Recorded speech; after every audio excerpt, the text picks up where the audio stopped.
The 75-year-old North American order is over. It did not end with a declaration of war or the signing of a treaty. It ended with a quiet meeting in New York City. The topic of discussion was not missiles or armies. It was canola and electric cars. For three-quarters of a century, the geopolitical grammar of the world was simple. And for Canada, the rules were even simpler. Washington leads, Ottawa follows. This was the bedrock assumption of Canadian foreign policy, economic policy, and national defense. That assumption is now broken. The trade dispute currently consuming Ottawa is not a temporary disagreement between friends. It is a symptom of a much larger tectonic shift in global power. It is the aftershock of a dying unipolar world and the birth pains of a new, chaotic, multipolar one. Canada is being forced, against its will and its history, to declare its geopolitical identity for the next century. This is not a choice between allies. It is a choice between becoming a strategic player on the world stage or becoming the first prize in the new Cold War between America and China. In this analysis, we will not react to the headlines. We will map the consequences. We will dissect the strategic realities facing a nation that has, for the first time in its modern history, been truly set adrift. We will explore three potential futures for Canada, and by extension, for North America itself. And it all hinges on the move Ottawa makes next. The chessboard. To understand the gravity of this moment, we must first understand the players and their core objectives. This is not a game of emotions or values. It is a game of interests and survival. First, the United States, the wounded hegemon. For decades, America did not need to demand loyalty from Canada. It was assumed. The integrated economies, the shared intelligence, the joint defense of the continent, these were the pillars of a stable order. But a hegemon in relative decline operates differently. It becomes less tolerant of dissent. Its demands for loyalty become more explicit, more transactional. Washington's primary objective is no longer to lead a coalition of allies, but to maintain its sphere of influence at all costs. And Canada is not just in its sphere of influence, it is the sphere of influence. America's goal is simple: to arrest its decline by consolidating control over its near abroad and ensuring no rival power gains a foothold in North America. Second, China, the economic statesman. Beijing understands that it cannot challenge the United States militarily, not yet. Its power is projected through economic statecraft. It uses trade, investment, and supply chain dominance as strategic weapons. China sees the fractures in the Western alliance not as a problem, but as an opportunity. Its offer to Canada is a masterclass in this strategy. It is designed to exploit internal divisions within the Canadian economy, pitting farmer against auto worker. Its goal is not to make Canada an ally. Its goal is to make Canada a wedge, to create a permanent, irreparable breach in the wall of Western solidarity. And third, Canada. The latent power. For decades, Canada has been comfortable with its role as a middle power, a reliable, helpful, but ultimately non-threatening global citizen. This identity was a luxury afforded by the stability of the American-led order. That luxury has evaporated, but hidden beneath the middle power persona lies a strategic giant. Canada possesses two trump cards that are becoming exponentially more valuable in the 21st century. First, its geography. It is an Arctic nation, controlling the future sea lanes that will open as the ice melts. Second, and more importantly, its resources. Canada is not just a resource economy, it is a critical mineral superpower. Its objective, for now, is simply to navigate the storm without being torn apart. But the real question is whether it understands the power it now holds and if it has the will to use it. These are the players. This is the board. The game is now in motion. Part 2. Analysis of three future scenarios. Let us begin with the most dramatic and perhaps most tempting scenario. Canada accepts China's deal. Prime Minister Carney announces that, in the interest of saving the nation's agricultural sector, the 100% tariff on Chinese electric vehicles will be lifted. In return, Beijing lifts its crippling tariffs on Canadian canola, pork, and seafood. The immediate result is a collective sigh of relief across the prairie provinces. The economic bleeding stops. The agricultural sector is saved, but this short-term economic relief comes at a staggering long-term strategic cost. This move is not a simple trade adjustment. It is a geopolitical realignment. The first and most catastrophic consequence would be the effective death of the world's most exclusive intelligence-sharing alliance, the collapse of Five Eyes. The Five Eyes alliance, comprising the US, UK, Canada, Australia, and New Zealand, is the central nervous system of Western intelligence. It is built on a foundation of absolute, unconditional trust. Member nations share their most sensitive signals intelligence, their most secret sources, their most advanced analytical capabilities. You cannot be a partial member of this club. You are either all in or you are out. A deep economic and strategic entanglement with China is fundamentally incompatible with the level of trust required for Five Eyes to function. The breakdown would not be public. It would happen quietly in the classified channels.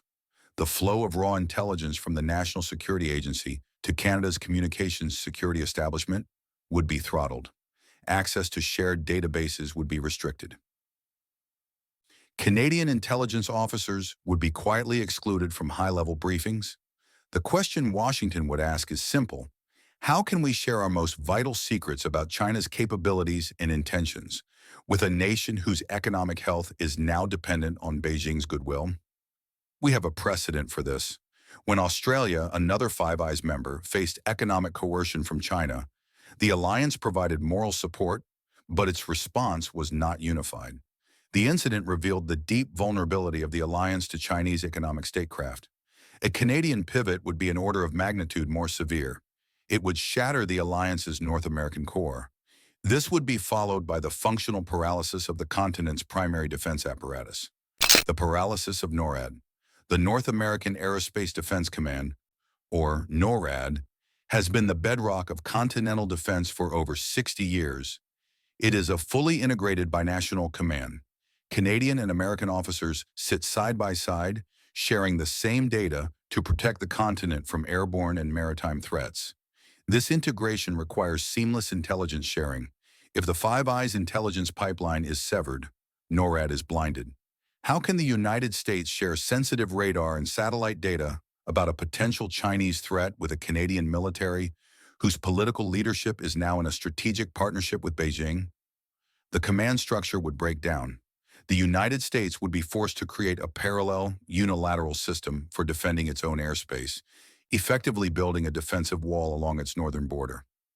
The world's longest undefended border would, in a strategic sense, become defended. This security breakdown would be followed by a swift and brutal economic retaliation from Washington. The economic retaliation. The American response would be framed not as punishment, but as a necessary decoupling for national security reasons.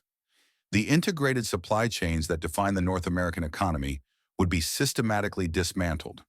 New punitive tariffs would be imposed far beyond the current disputes. Non-tariff barriers would emerge. Trucks would face hours-long inspections at the border. Regulatory approvals for Canadian products would be endlessly delayed. The goal would be to reshore critical industries and reroute supply chains through Mexico, effectively isolating Canada from the U.S. economy. The social and political consequences within Canada would be severe. The industrial heartland of Ontario, built entirely on the foundation of North American automotive integration, would face a historic collapse. The manufacturing jobs saved by the deal with China would be wiped out by the American reaction. This would create a new permanent fault line in Canadian politics. The agricultural West, now thriving on trade with Asia, versus the de-industrialized East. This internal division would be the long-term strategic victory for Beijing. By 2040, in this scenario, Canada would be a nation transformed. Its economy would be reoriented across the Pacific. Its traditional ties to the US and Europe would be frayed. It would have escaped its historic dependence on the United States, only to fall into a new dependence on China. And in the great game for control of the Arctic, it would be dangerously alone. This is the price of the pivot. Scenario B, the modern vassal. Now let us consider the second scenario, the path of least resistance. Faced with overwhelming pressure from Washington, Ottawa capitulates. Canada maintains the 100% tariff on Chinese electric vehicles. The Prime Minister makes a speech reaffirming the unbreakable bonds of the U.S.-Canada alliance. The deal with China dies. The immediate consequence is a sigh of relief in Washington and in the boardrooms of Ontario. The Continental Alliance is preserved. But this preservation comes at the cost of a deliberate economic sacrifice, and it triggers a political crisis that could threaten the existence of Canada as a unified nation. The economic sacrifice and the Western explosion. The decision to side with the U.S. is a decision to sacrifice the prairie provinces. The Chinese tariffs on canola and pork remain in place. The agricultural sector, already on its knees, collapses into a full-blown depression. Thousands of multi-generational farms go bankrupt. Rural towns empty out. This is not a market downturn. It is a policy-driven economic annihilation of a region. This act would pour fuel on a fire that has been smoldering for over a century: Western alienation. The history of Canada is, in many ways, the history of the West's feeling that it is an internal colony, a region whose resources are extracted to benefit the political and financial centers of Ontario and Quebec. This sentiment has always been present, but the deliberate sacrifice of the region's primary industry for the benefit of another would turn that sentiment into a political explosion. The historical grievances, from the National Energy Program of the 1980s to modern carbon taxes, would crystallize into a powerful independence movement. This would not be a fringe idea. It would become mainstream politics in Alberta, Saskatchewan, and parts of British Columbia.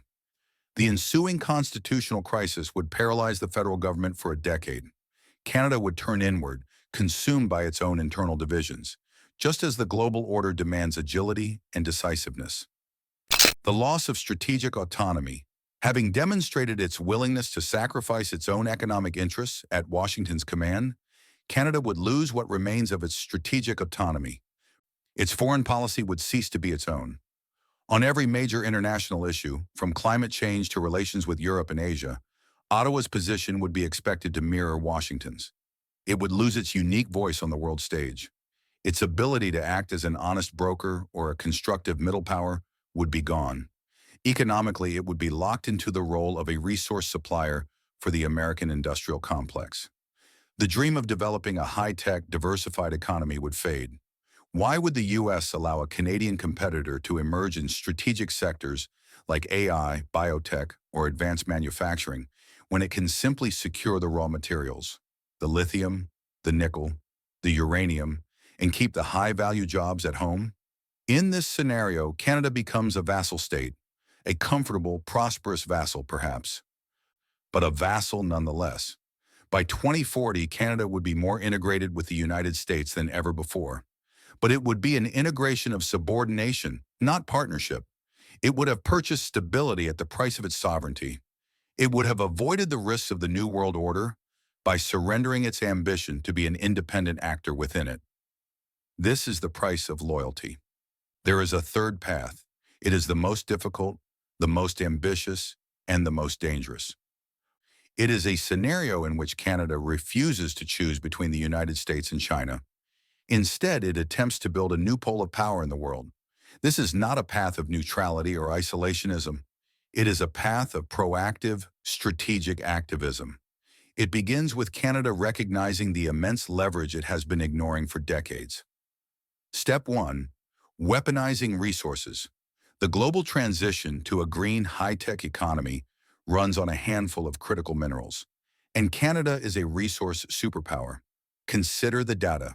Canada is the world's #1 producer of potash, essential for global food security.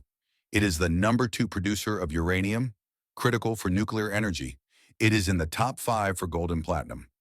It holds the world's 6th largest reserves of lithium and the 7th largest of nickel, the 2 most important components of electric vehicle batteries. In a world defined by supply chain competition, this is a strategic arsenal. The first step in the third way is for Canada to stop thinking of itself as a simple exporter of these goods. It must start acting like a strategic gatekeeper. The concept is to form a new kind of alliance, a minerals OPEC. Canada could lead the formation of a bloc of like-minded, resource-rich democracies, countries like Australia, Chile, and Norway. The goal would not be to create a cartel to fix prices. The goal would be to create a strategic bloc that can collectively negotiate with both the US and China from a position of strength, to ensure that their resources are not just extracted, but are processed and used to build industries at home, to make it clear that access to these vital minerals comes with a political price, respect for their sovereignty, and their strategic interests. This move alone would transform Canada from a price taker to a rule maker in the global economy, but it would need to be paired with a diplomatic offensive. The second step is to recognize that Canada is not alone in its predicament. The European Union, Japan, South Korea, the United Kingdom, and Australia all face the same existential choice: how to avoid being crushed between the colliding American and Chinese spheres of influence. These nations are America's allies, but they are not its subordinates. They have their own interests. The third way involves Canada leading the charge to formalize an alliance of these middle powers.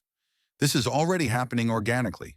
The CETA trade deal between Canada and the EU has seen bilateral trade explode by over 33%, with European demand for Canadian minerals and metals soaring. The CPTP trade pact has brought Canada and Japan closer than ever before, as both nations seek to diversify their supply chains away from China. The objective would be to weave these bilateral agreements into a coherent strategic framework.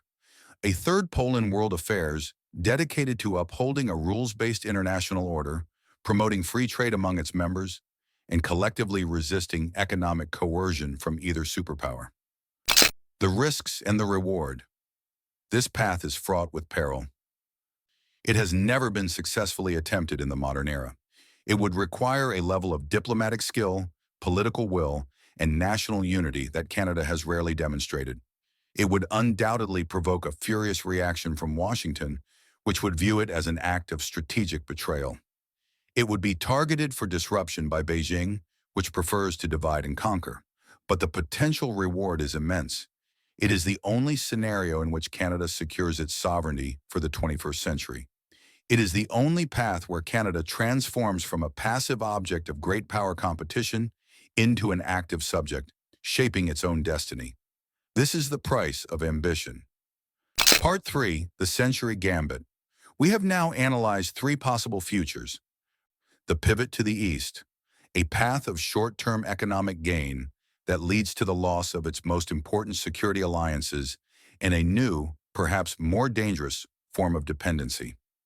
The path of the vassal, a path of perceived safety that leads to economic stagnation, the potential breakup of the country, and the surrender of strategic sovereignty.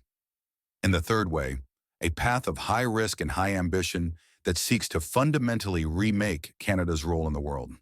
There are no safe choices here. The comfortable stability of the post-war era is gone, and it is not coming back. The strategist must deal with the world as it is, not as we wish it to be. The reality is that Canada's geography has made it a permanent neighbor of the United States, and that relationship, however difficult, cannot be abandoned. But its resources have now given it a global influence that it has never before possessed. The great error would be to believe this is a binary choice. The choice facing Ottawa is therefore not simply about canola tariffs or electric cars. It is the first defining move in Canada's century gambit. It will answer the question that history is now asking of it. Is Canada a player on the great chessboard, or is it merely a square? The resonance point. From a purely strategic perspective, which of these three scenarios do you believe is the most survivable for a nation like Canada? And what is the one variable we haven't considered? Share your analysis in the comments below. The flywheel. This strategic choice will be made not in public, but in the quiet corridors of power. And to understand the secret weapon Canada holds in these negotiations, watch our next briefing on the global race to control the world's critical minerals. Click here to view it.